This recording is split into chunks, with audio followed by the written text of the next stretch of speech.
காலையில் எந்திரிச்சு தேதியை பார்த்தா தேதி 18 போச்சு. ஐயோ, புது வருஷம் பிறக்க இன்னும் 14 நாள் தானே இருக்குது. அதுக்குள்ளே நம்ம வெயிட்டை குறைச்ச நமக்கு பிடிச்ச ட்ரெஸ்ஸை நமக்கு பிடிச்ச மாதிரி போடணும் அப்படிங்கிறதுக்காக நான் new year weight loss challenge அப்படிங்கிற ஒரு சேலஞ்சை ஸ்டார்ட் பண்ணியிருக்கேன். நீங்களும் இதில் கலந்துக்கணும் அப்படின்னு நினச்சிங்கன்னா மறக்காமல் சப்ஸ்கிரைப் பண்ணி என்னோட சேனலை சப்போர்ட் பண்ணுங்கள். நீங்களும் சேலஞ்சை அக்செப்ட் பண்ணி உங்களால் எவ்வளோ குறைக்க முடியும் அப்படின்னு நீங்களும் தெரிஞ்சுக்கோங்க. நான் இந்த 15 டேஸில் ஒரு 4 kg குறைக்கணும் அப்படின்னு டார்கெட் பண்ணியிருக்கேன். 4 கிலோன்னு நினச்சாதான் ஒரு 2 கிலோன்னாவது என்னால் குறைக்க முடியும்.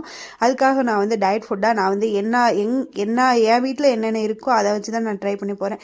அதுக்காக தனியாக ஃபுட்டெல்லாம் நான் எடுத்துக்க போகிறது கிடையாது. இப்போ இன்றைக்கி என்னோடய வெயிட் 91,200. நான் 5 days ஒன்லி தான் என்னோடய வெயிட்டை செக் பண்ணிக்க போகிறேன்.